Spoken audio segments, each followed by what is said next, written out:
Merhabalar arkadaşlar, mutfağıma kanalıma hoş geldiniz. Bugün sizlere harika bir ıspanaklı börek tarifiyle geldim.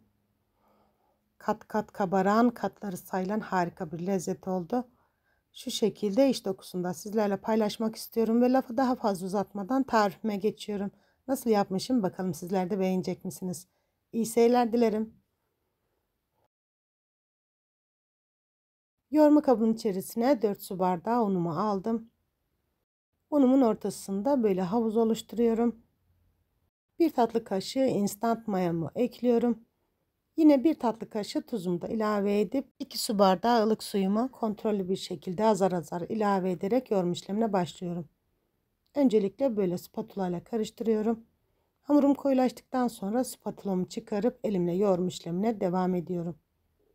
Her zaman söylediğim gibi bu tür hamur işlerinde hamurumuzun çok güzel bir şekilde yoğrulması gerekmektedir. Hamurumuz ne kadar güzel yoğrulursa o kadar güzel sonuçlar alırız. Evet, aşağı yukarı şöyle 2-3 dakika güzel bir hamur olana kadar yoğurmaya devam ettim.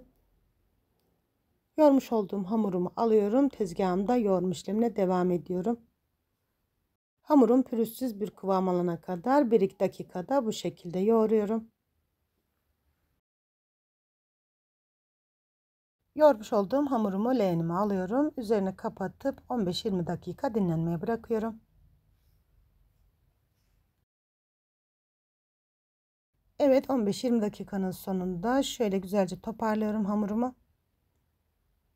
İçerisinde maya kokusunun kalmaması için tekrardan güzelce toparlıyorum. Toparlamış olduğum hamurumu bu şekilde kesiyorum.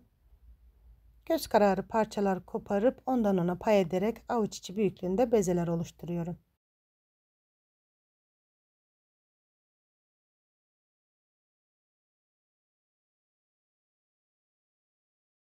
Evet, bezelerimi yaptım, hazırladım. Borcamın içerisine yarım çay bardağı kadar sıvı yağımı aldım. Yapmış olduğum bezeleri bu şekilde sıvı yağın içerisine koyuyorum. Elimle biraz bastırıyorum. Bu şekilde her tarafının yağlanmasını sağlıyorum. Hazırlamış olduğum bezelerin üzerini naylonla kapatıp 10-15 dakika dinlenmeye bırakıyorum. Bu işlemi yaptıktan sonra 10-15 dakikadan daha fazla bekletmeyelim. Hamurumuz mayalı bir hamur olduğu için kabarmalar olur. Bezeler birbirine yapışır. Güzel sonuç alamazsınız. Bu da bir püf noktası olsun. Şöyle 10-15 dakika dinlendirmeniz kafi. Hamurum dinlenirken ben de iç harcımı hazırlıyorum. İnce ince yıkayıp doğramış olduğum ıspanaklarımı alıyorum. Üzerine ince ince doğrayıp yağda yumuşayana kadar kavurmuş olduğum soğanlarımı ekliyorum.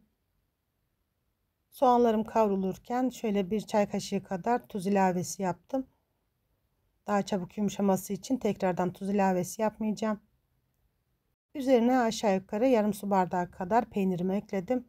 1 tatlı kaşığı kadar pul biberimi de ilave edip malzemelerimi güzelce karıştırıyorum.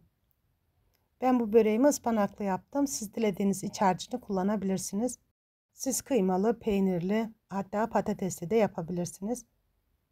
Evet, iç harcım da hazır olduğuna göre böreğimin yapım işlemine geçiyorum. Bezemden bir tanesini tezgahıma alıyorum. Bezelerin kenarına biriken sıvı yağdan şöyle birkaç damla alıyorum. Hamurumun daha kolay açılması için. Ve parmak uçlarımla ortadan kenarlara doğru açma işlemine başlıyorum. Gerçekten çok basit, bir o kadar da lezzetli. Dakikalar içerisinde yapıp tüketebileceğiniz harika bir tarif oldu.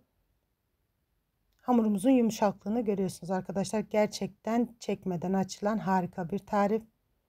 Oklava ya da merdane kullanmadan rahatlıkla yapabileceğiniz harika bir lezzet oldu. Ne diyoruz? İnşallah dener ve daha güzellerini yaparsınız. Hamurumuzu açarken yırtılmalar olabilir. Hiç sorun değil arkadaşlar. Hamurumuzu zaten rulo haline getireceğimiz için yırtılan kısımlar içerisinde kalır. O yüzden hamurumuzu açabildiğimiz kadar açıyoruz. Evet, benim hamurumun bu kadar açılması yeterli. Hamurlarımızın kenarları kalın, sert olur diye düşünmeyin arkadaşlar. Hamurumuz mayalı bir hamur olduğu için gerçekten her tarafı yumuşacık oldu. Hamurlarımızın kenardaki kalın kısımlarını almamıza gerek yok. Evet, bu şekilde açmış olduğum hamurumun üzerine Şöyle parmak uçlarımla 5-6 damla kadar yağ sıçratıyorum yumuşak olması için. Ve iç harcımı şekilde görmüş olduğunuz gibi yerleştiriyorum. Ve böreğimi yapmaya başlıyorum. Bu şekilde böreğimin önce kenarlı kısımlarını içe doğru katlıyorum ıspanağın çıkmaması için.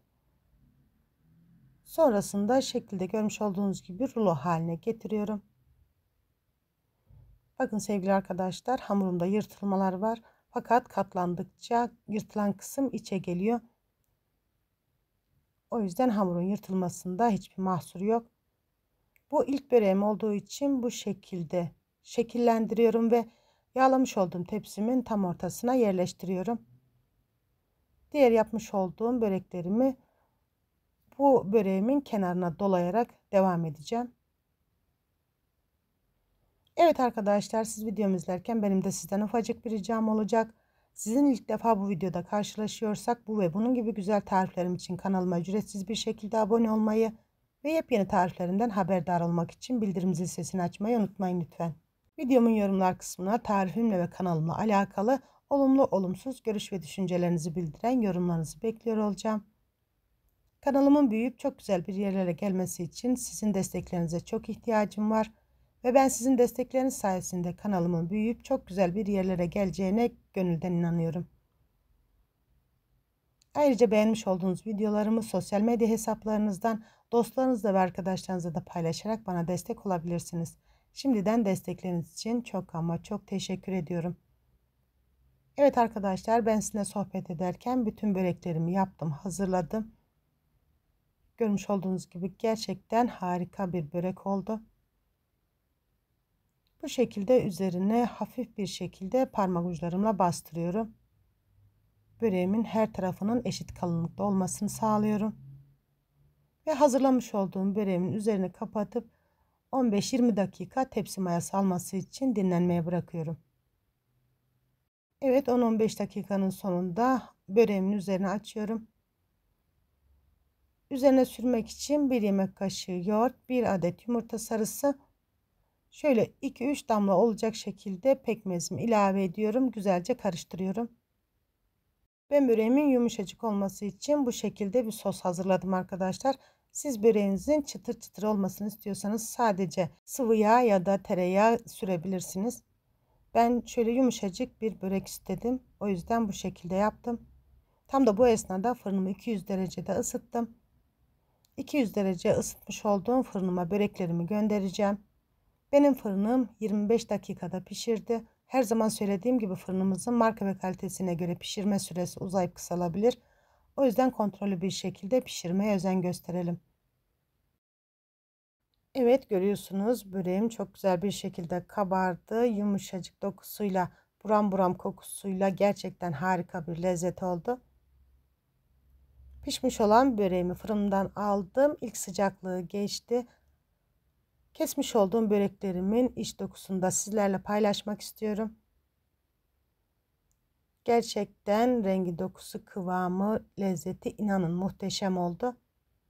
Şayet tarifimi denerseniz videomun yorumlar kısmından sonuçları benimle paylaşmanızı önemli rica ediyorum. Şu şekilde böreklerimin iç dokusunu da sizlerle paylaşmak istiyorum. Ve siz böreklerimin son halini izlerken ben de size veda edeyim. Bir videomun daha sonuna geldim. Yapıp deneyecek olanlara şimdiden afiyet olsun. İzlediğiniz için çok ama çok teşekkür ederim. Yepyeni videolarda görüşmek üzere. Allah'a emanet olun. Hoşça kalın.